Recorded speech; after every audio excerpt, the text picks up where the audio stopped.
Welcome to the Memberships and Courses podcast. Today we have a real special treat. One of my close friends and personal mentors, Armand Morin. Armand, welcome to the podcast. Thanks for having me, Tracy. I think we're going to have a lot of fun today. Yeah, I'm really excited about this.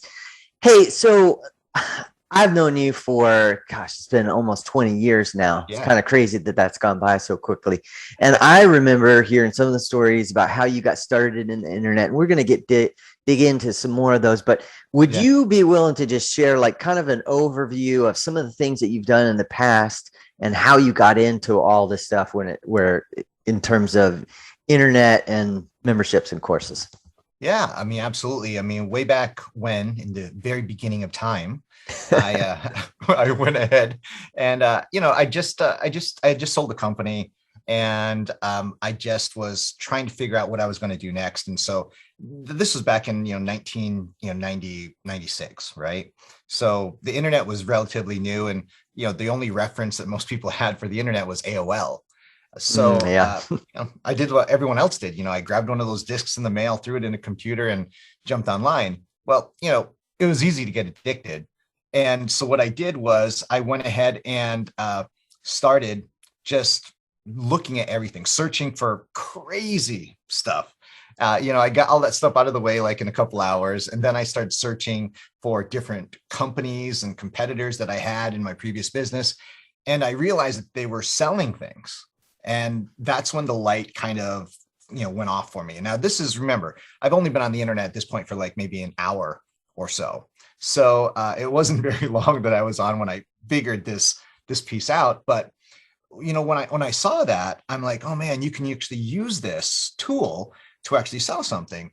So I didn't really think too much of it. And, ultimately, I did a couple small things in the very beginning with some links, and I was selling that. But where it really kind of changed for me is when I came across this idea. Now I was online for maybe a year, maybe a little bit less than a year at this point. But again, I was addicted. So I was up till all hours of the night, searching on this, searching on that. It was like, I think a bottle of Mountain Dew and a pizza. Right. That was it. and I just kept searching and searching and searching. But what I did was I started everything I thought that was cool. I kind of saved, and I put that into this list in my bookmarks, just like everyone else would. But then I had this idea one day. I said, well, I've got all this collection of bookmarks, hundreds, if not thousands at the time. And I thought, if I think these things are cool, maybe other people would think they're cool too. And so let me take these bookmarks, let me put them basically onto a couple different web pages, and let's sell access to this. And so it was, I would call it a very crude membership site. It had several pages, and I did categorize them, but really it was a title on each one. Here's the title of the section, and here's the links. And here was a brief description about what each link did and why you might want this. And it was really at the time, like a lot of free things. Here's where you can get free magazines. Here's where you can get free internet access. Here's where you can get this or find that. And it was all kinds of crazy things. Well, people wanted it. And we started selling it. And I started selling again on AOL is one of the first places I sold it. Wow. And we just started putting it out there to all kinds of, at the time, classified ads. And I was smart enough and to put together an affiliate program for it. And people would join, they'd get into the affiliate program, and then they'd start promoting it as well too. And, the first day we sold, a few, I think it was like 10. I think the next day we got up to 100. But by the end of the first week, we ended up doing like 1,000 sales. Wow. At $110 a piece. So I'm like, oh man, I just made $100,000, right? Off of bookmarks. Wow. But then it just kind of went crazy because it really did go viral, which is, something that everyone wants. And, but you don't when it actually happens, because we were crashing servers. Now, again, I know nothing about the internet, right? I have no idea about the technical aspects. All I know is I got this hosting company, and I had probably a $25 account with them. And they're telling me I crashed their server, and I crashed this server, and I crashed this one. So I went from a hosting account to a server, to 2 servers, to 5 servers, to 10 servers. And it was just crazy. And we were getting up to literally 1 million to 2 million visitors a day at the time. Nuts. Man, that is crazy. I know. Okay, so back then. Yeah. Oh, I know. Like, I mean, I remember some of those times, but I don't remember all the sales things. I'm a little bit slower than you, Armand. It took me a little bit longer to figure out how to sell stuff. So let's back up for just a minute because it sounds like you jumped straight into the internet and you just started selling. I know that you had some sales experience prior to that. Sure. Do you think that part of it was just you were confident in selling that all of a sudden you're like, oh, this will work without even really having a lot of examples back then? Yeah, that's a great question. No, I don't think, I just felt that I had nothing to lose.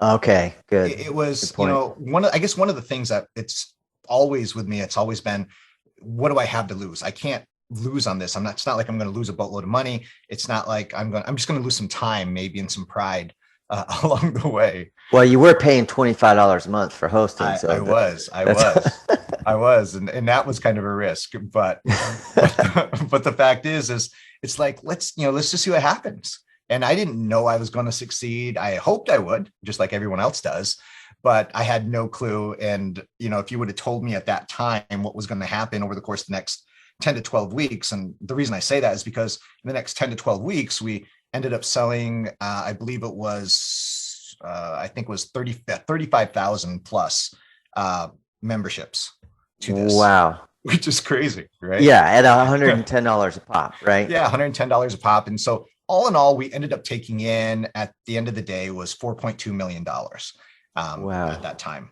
And what happened is that as a result of that, when you take in a lot of money, your merchant account is the one that controls everything. And as a result of that, I knew that we were going to hit our limit with a merchant account. I knew how merchant accounts worked, and I knew that you have a limit. So I called them proactively ahead of time. And I said, hey, we're going to hit some big volume this month. And I just want to let you know. And is there anything that we need to do? And they're like, oh, no, you're fine. I think they thought, well, probably everyone calls them up and says that, being, very positive about what they're doing. But in our case, it was true. But I didn't do one thing, and that was get it in writing that they said it was okay. And I should have, because at the end of the time frame, the reason why we had to stop that membership site was that they called us up and said, hey, you processed too much money and we're going to have to shut you down. We can't take that much of a risk. And they were concerned that we had so many sales coming in at one time that it was going to, that this was a fraud and these people were all going to ask for their money back. That was really their concern, it makes sense, sure. But what they did was they went into my bank account, they took out half the money that I had, which is, they took about $2 million or so out of my bank account, which it was in their right to do so according to the legal documents that I had. But the other side, remember, I had affiliates, so I had to pay them. So I just did something at the time that no one else did in the world of marketing.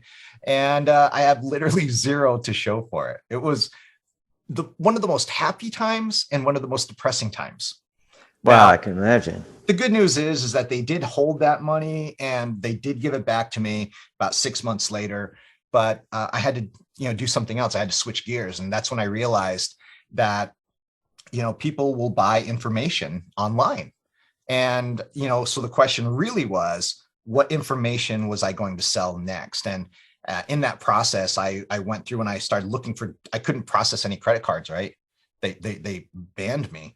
Right. And so I had to find a different way to accept credit cards, which at that time you could use what's called a third-party merchant account, which means you use someone else's merchant account and they charge you a much higher fee because you were stuck. Now, now it's kind of common, you're using, kind of like ClickBank is a classic example and many of the other companies like that. But at that time, after a little bit of digging, a little bit of research, I found that there was about 80 different companies that would do this. And so I thought, hey, if I think this is cool, maybe other people think it's cool too. And I didn't put it into a membership site, but I put it into an ebook.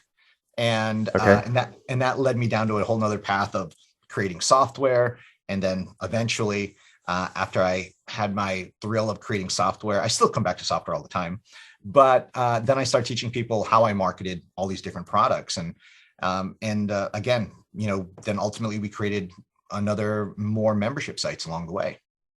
Okay, so you just said a couple things that were really kind of interesting to me. I don't even know how I should like clarify all this because there's so many things going on in my head. Yeah. You said that you sold an ebook, and you also said you go to software. That's one of your favorite things to do. Yeah. And what's interesting is most people would never know this. We talk about courses and memberships. One of the very first courses that I bought was your course to teach people how to sell software. And that's basically kind of where I got my experience on selling software. Isn't that funny? It is kind of funny. I mean, because what happened is that when I went to put together the ebook, ebooks were a lot different, way back then. They weren't, basically today it's like a PDF or, it's formatted in a different way. Back then it was a set of HTML files that were kind of wrapped together in a software. That's just the way it worked. And it was only good for Windows. You couldn't read it on any other kind of device, which was fine for back then because the majority of people were using Windows back then. But what happened was that as I bought the different pieces of software and tried them out, I didn't like this one, I didn't like that one. And then I had that thought that a lot of people have when they're doing anything, is that if someone could remove all the bad things out of this and add all these good things to it, they could probably make a fortune. So I again took the last bit of money that I had from the company that I had, the bookmarks system, and I paid a company in I think it was Yugoslavia in order to build this ebook software for me. And it was great. It was awesome. And we started selling that particular software, and then that led to another software that led to another. And what I learned, and I didn't know at the time, that again, I was just outsourcing my software development. You didn't have a guide to go by. There was no one telling you this is how you do it, because there really wasn't anyone out there doing it that much back then. So I was kind of, really pioneering that kind of idea of outsourcing and what to do. And I made a lot of mistakes along the way. And ultimately, just like you said, I started making courses teaching people how I built the software, because everyone thought back then that I coded it all myself. Yeah. And I did too. Oh man, with as much software as you got, you're a coder. No, I'm not. Right. I had nothing. Now, oddly enough, now I can actually code some. So. All right. So you started doing all this stuff way back then. And like you said, it was just different. And I remember a lot of people were selling ebooks, and it seems like there was kind of an evolution of things becoming into courses and then in memberships. Do you remember, did you see that coming? It's like, okay, ebooks are starting to go away and it's got to be more in a full-on course. Do you remember how all that went down? Ebooks were changing. And what happened was this format that we had, which was basically a software. You were really making your own software to wrap these ebooks with. It was changing with these different formats for ebooks that were coming more popular. As I think, I don't even remember what the EPUB format was just starting up back then. Yeah, EPUB. And PDF was more and more prevalent as time went on. But again, PDF even back then was expensive. You didn't want to buy this software that was maybe a couple $100s. So you didn't want to do that. So you were always looking for alternatives, but I could see that it was changing. And because also more and more people were using Macs, you wanted something cross-platform. So I could see that happening slowly. And I think the idea of, software was attractive because it allows people you're giving people a solution to whatever problem they have.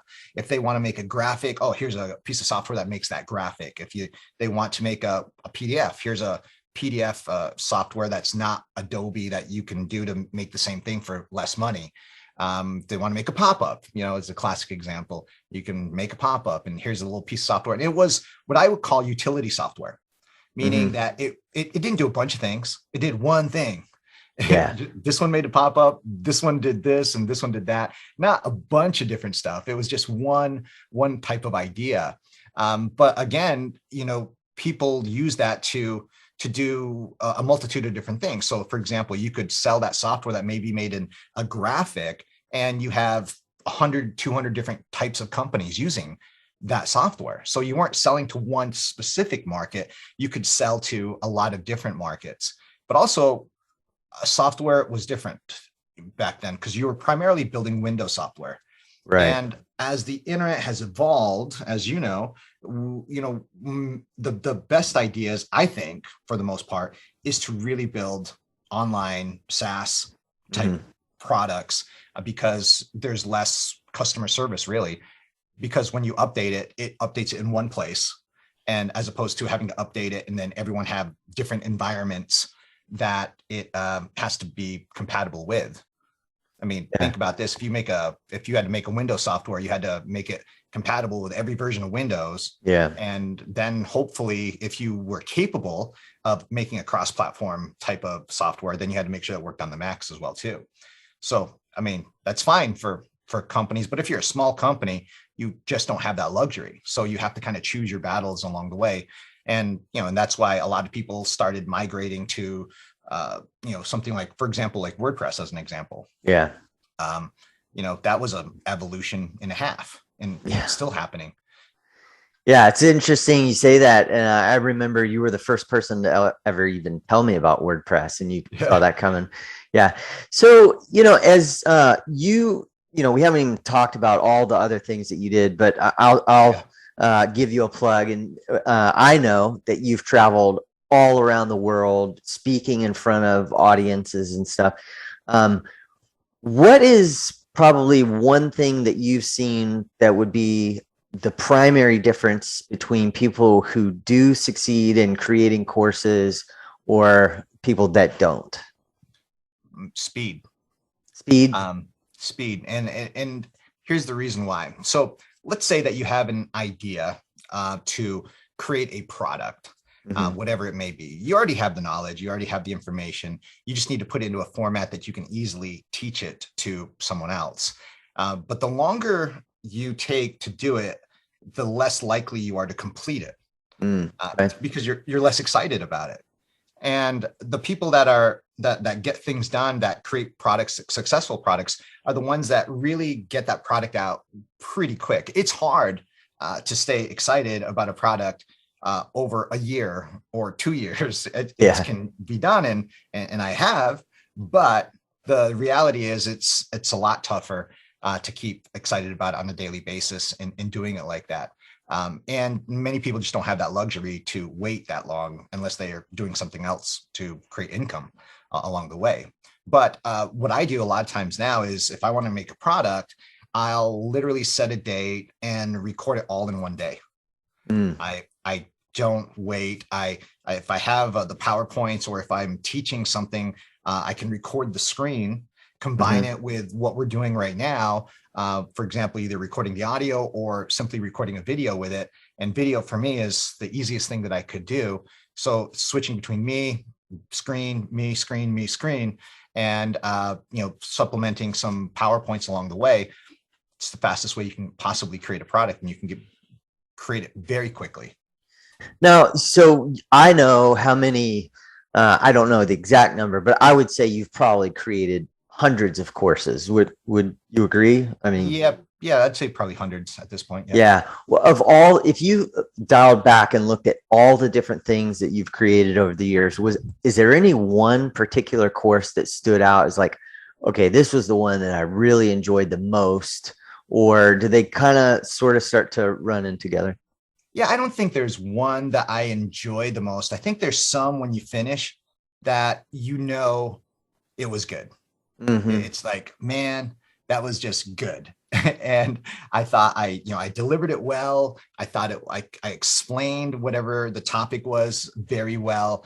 And I thought that people could get a lot of it in the end. And maybe the topic was maybe on point. So if there was one that I thought was maybe a little bit better than others, it's oddly enough one that I haven't really marketed yet. And let me explain. There was this, the way I sell products and trainings and courses and memberships is I'll do a video. I'll just sit in front of a camera. I'll start talking, and boom, within 10 or 15 minutes, that's my video. And many times I don't have anything else on the page except that video.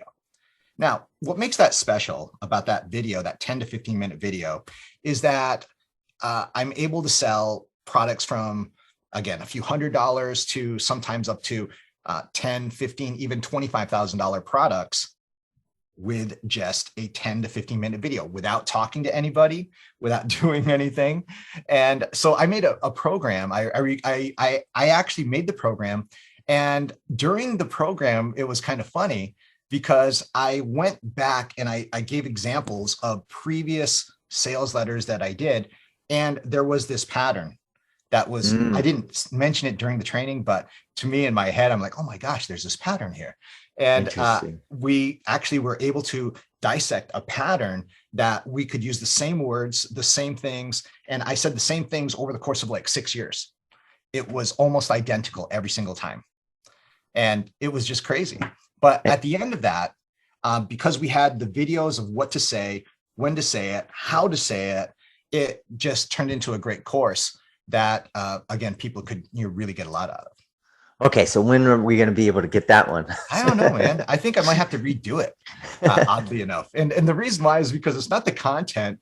I think I can make it, for me, I think I can make it a little bit better. Yeah.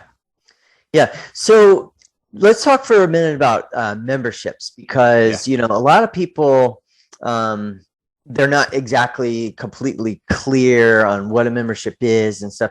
You've got a significant amount of experience, and I know that you have Marketing University, which has been going on for a long time. Tell us a little bit about that and how you kind of came up with the idea and structured all that. Yeah, I mean, with Marketing University, the concept was originally a high-end mastermind group. And that's what it was. It was just going to be a small group of people, and that was it. And the membership aspect was really just for communication and a place to store things for people. And over the years, the membership, it's kind of switched from the mastermind, so to say, to the membership. And the reason is the mastermind is like the supplement that makes everything else and brings everything together, while the membership is where the content is. The content has just grown and grown and grown and grown. So it's this whole library of training and question and answers and all the other things that we've done over the years. And, after a certain period of time, we have to actually go in, take things out because it's maybe not relevant anymore. And then we have to, replace that with the newest version of whatever it is. So for example, if WordPress updates or there's a dramatic change in WordPress, we have to go back, change whatever SEO strategies that we were teaching, and then update those for whatever the latest version is. But yeah, the membership aspect of it, we tried so many different things along the way. We tried, for example, one of the things that we tried to create community online was a membership site, like not a membership site, but a forum on the membership site. Okay. And it didn't work, not for us. I mean, it may work for other people, but it just didn't work for us at that time. So we kind of canned that because we got people in it, but they just weren't communicating. They weren't talking to each other. And the funny part is, one of the most powerful things that we did was actually utilizing Google as part of it. And we created a small Google groups for our higher end people, where again, where Google Groups works is that if you send a message to the Google group, everyone gets the message. So it's in your inbox. And so then someone says something, it goes to everybody, and that person responds, and it goes to everybody, and it goes back and forth. And that's the one thing that people loved the most. And it was just kind of crazy. So, it was really just what most people would refer to as a listserv. But, the funny part is that there's, even to this day, there's only like, I think 1 or 2 services that really do that the way that Google Groups does. And, I remember that. And, I still have a couple groups that are still like that.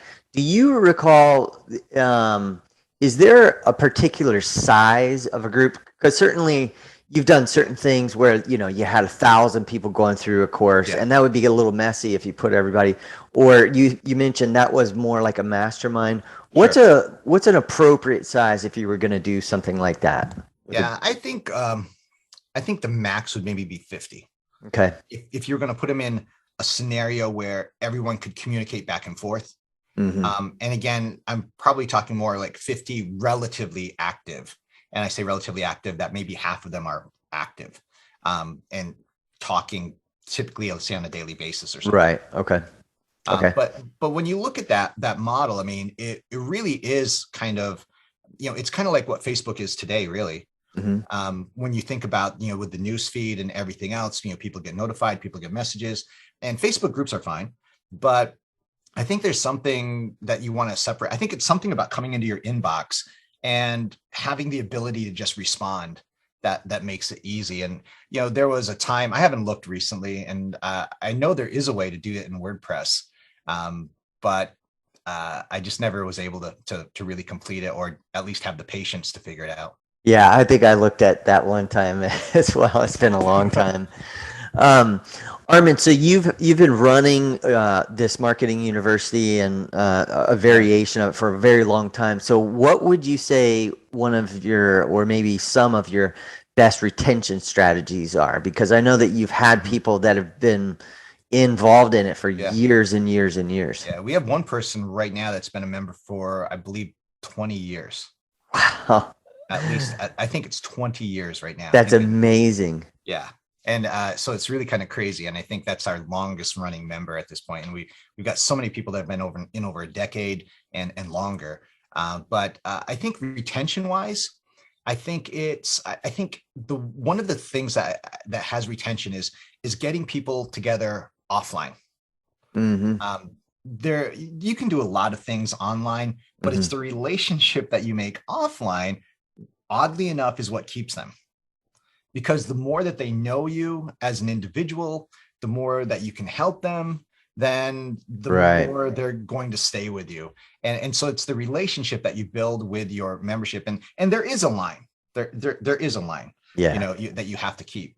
But the reality is that you need to keep them offline. So what we do, for example, with our higher end, group portion of our membership, because we have 5 levels. So we have a $97 level, a $197 level. We have a $497, a $997, and a $1997 level a month. So those are all the monthly costs. So from the $497 level and up, twice a year, they get a chance to come to my house. And I'm just fortunate enough that I have a training center here where we can hold, up to a maximum of about 45, 47 people or so. So it kind of works out. Not everyone comes all the time, because if they did, we wouldn't be able to fit them. But, but it works out for the right size that we have. And so how has that changed, like with the, us going through pandemic and everything? Yeah. So certainly you have probably had to cancel some of those. Huh? Yeah, absolutely. I mean, you just don't want people coming in. Right. From that point, you don't know what they've done or what they didn't do. But the way it changes, we went virtual. We did our meetups, our meetings, twice a year with that group on a virtual platform. And then we were able to really do the same things. And oddly enough, some people actually like the virtual better than the live. Oh, interesting. Wow. One of the reasons why they said was that they can see the screen better. Oh, really? Wow. Yeah. And so I came up with a solution, knowing that. I thought, well, why can't I just stream my screen here? Yeah. And then everyone can pick it up on their computers as well. Okay. So that's kind of one of the new things that we're getting ready to do this year. Oh, that's very, very cool. So what do you, somebody that's listening to this or is saying, oh, wow, he got started, in the late 90s and stuff. And so certainly when I look back at that whole timeline, it was like, okay, I got started after that. It was more like 2003 or so. Yeah. What would you say to somebody now? Is it because some people are going to be negative, like, oh, well, it's too late, or is the opportunity? What's the opportunity now compared to back then? Okay, so here's a great example. So this year, I in fact, one membership site I'm getting ready to launch very soon, and it has nothing to do with marketing at all. In fact, it's on teaching Taekwondo business owners how to build their Taekwondo business. In other words, how to teach Taekwondo schools how to get more students. That's the whole thing. So what we're doing is we're building a membership site. on it. This is where they're going to go. I'm going to be charging $197 a month for it. And again, it doesn't take a lot of people at $197 a month to make it worth doing. But for me, the content is the same. It really doesn't change. It's just I'm tailoring techniques specifically towards their certain situation, and how they can use Facebook, how they can use social media, how they can use, again, Google advertising in order to do the same thing. So it's the exact same strategy. Another example of that is I'm doing another membership site later on in the year, and that's for specifically coaches and consultants. Okay. It's a market that I've always wanted to go into. It's a market that obviously I know very well, and I want to just show them what I've done. But again, it's going to be in a membership site where the content is, and go from there. So yeah, I mean, I think now it's just as much viable for a membership site than ever before. It just really depends upon what market you choose, what content, and I think this is what the key for me was, figuring out what I wanted to do and what I was willing to offer every month for X price. So, obviously with the Marketing University, there's 5 different levels. Each level gets a different set of information or access to certain information. So, we limit that accordingly. Now, really, I'm making one, series of pieces of information each month. And then the software kind of divides it up as to who gets to see who. Okay, that makes sense. Okay, that you mentioned this thing about Taekwondo, so that brings me to a question that I was wanting to ask you. Yeah. So I know that you've had some experience in Taekwondo, and then you went through a phase where it seemed like the only thing you were doing was working on business, and now it seems like you have more of a balanced and a more healthy lifestyle now that you've gotten back into that. So how has that have those things collided? Are you seeing better results with business now that you're getting back into more activities? I think it's harder now, actually. Yeah. Because I really like, training with Taekwondo. I do it very competitively. And I travel, like this year, I think I'm traveling almost once a month to compete in some tournament somewhere. Very cool. Just because of the year that it is. And it's not that it interferes with my work at all. It's just that you have to schedule it. And that's what I've learned, is that I have, I do my training in the mornings, which is not good for me usually. But I do it in the mornings, and I get up in the morning, get up really early. I'm done by 8:30, and then from there I start the rest of my workday. So it's just really scheduling everything to make it fit within your timeline, your schedule, your lifestyle. Let's put it that way. Right. And for me, it's a break.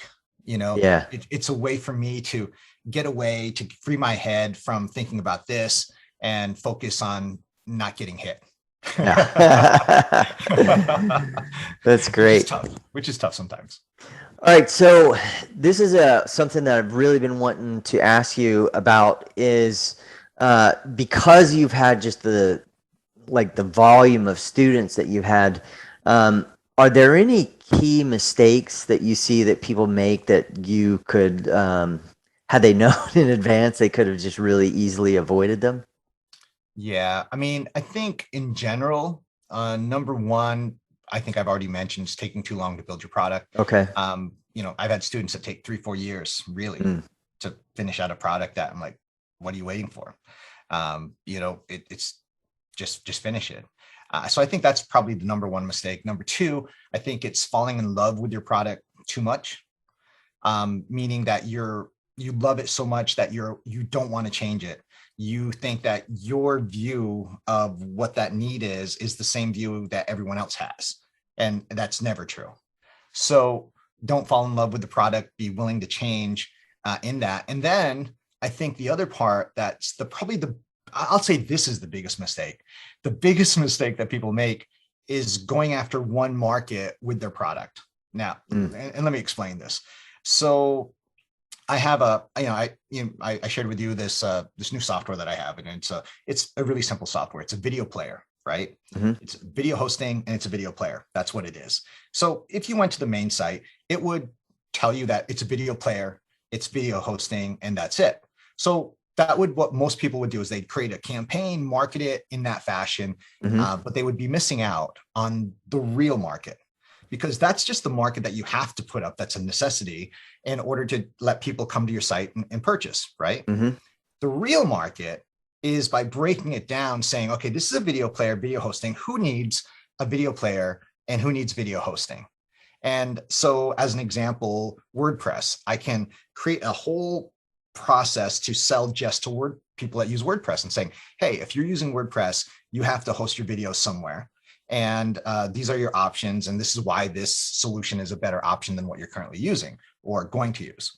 So that would be one.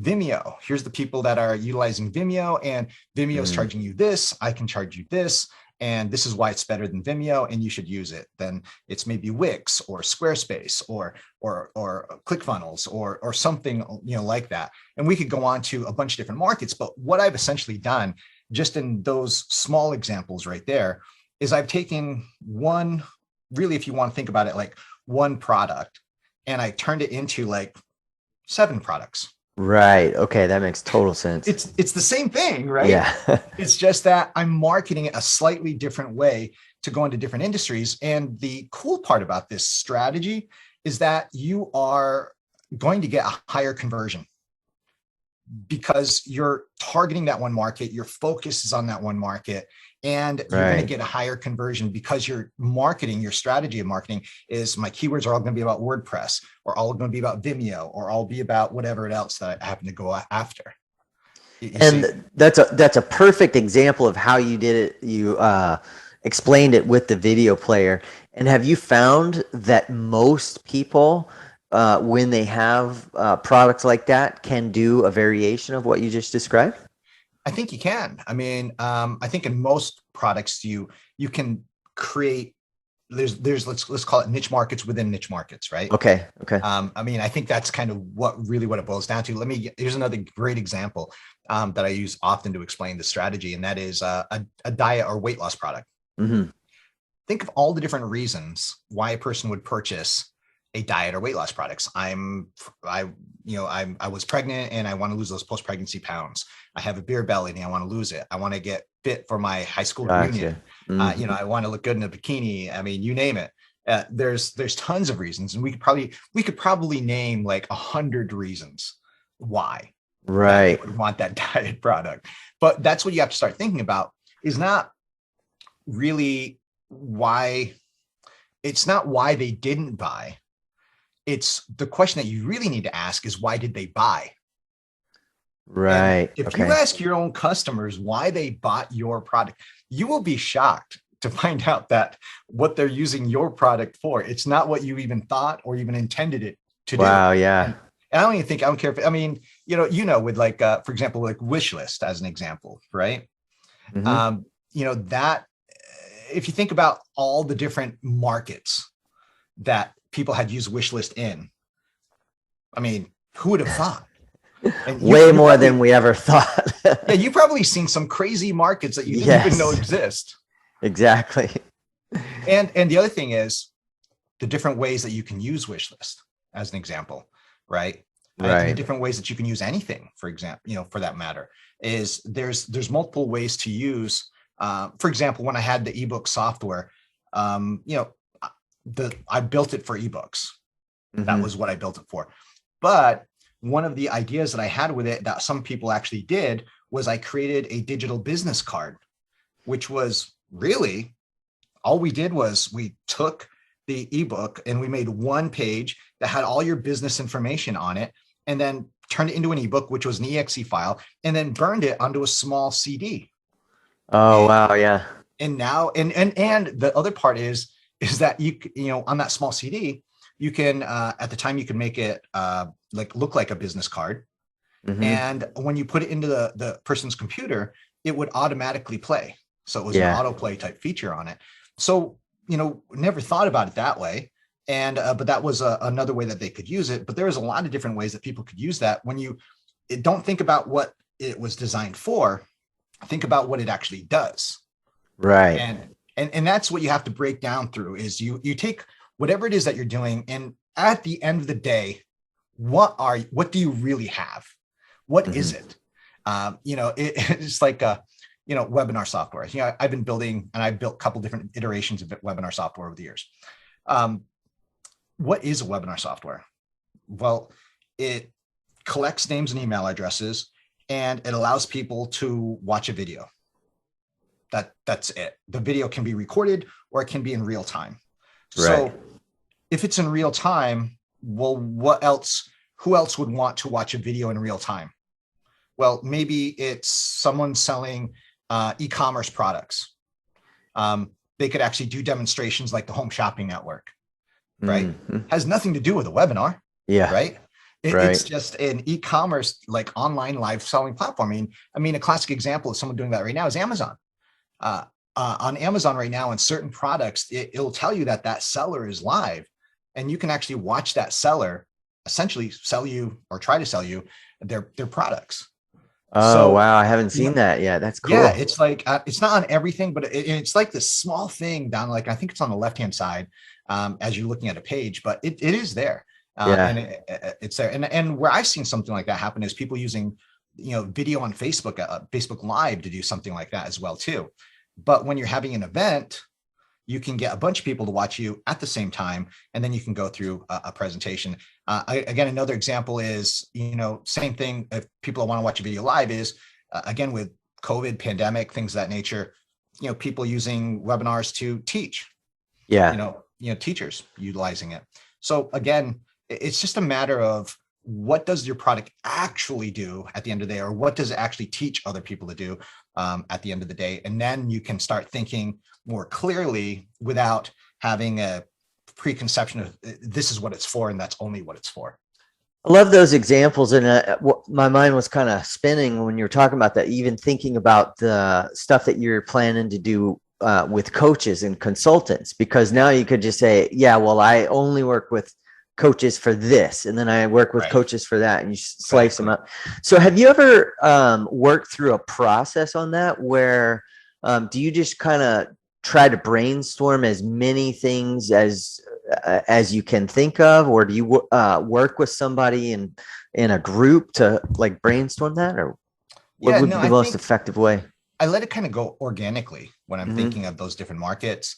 Some of the markets are just make sense, right? So let me give you an example. So one of the things that we're doing is we're actually putting together a web design, like kind of like agency, if you will. And so obviously for me, it's like, okay, the first group that we're going to go after, which is the group that I know is like online businesses, right? That sell primarily, let's say, information products, software, things of that nature. It's like, I know what they need. This is the process. Here's some examples. So that's easy. Second thing is the second group that we're going after is gyms and Taekwondo schools. Okay. I mean, it's like, what do you know? What do you not have to think about? What don't you have to work so hard? Start with that. And you might have 2 or 3 different, areas that you could go into, and think about this. If I don't know how many Taekwondo schools are in the US, but let's say there was 30,000, 40,000. Okay. Until I've talked to every single one of those, that's my market, right? Yeah. And so it's just, what is your marketing strategy? And some of it's not necessarily online, some of it's offline. It's selling to that specific industry in the way that they're used to being sold to. So maybe it's picking up the phone, maybe it's doing direct mail or something of that nature. I love that. Well, Armand, we're just about at our time limit, so I really appreciate you sharing all this information. If somebody wanted to learn more about what all you're doing, what's the best way for them to find more information? I think that probably the best way is just either go to armandmorin.com or marketinguniversity.com, either one. You can see what we're doing, we can see what we're up to, and go from there. All right. Thanks again, Armand. Really appreciate it. Sounds great. Thanks, Tracy. Bye-bye.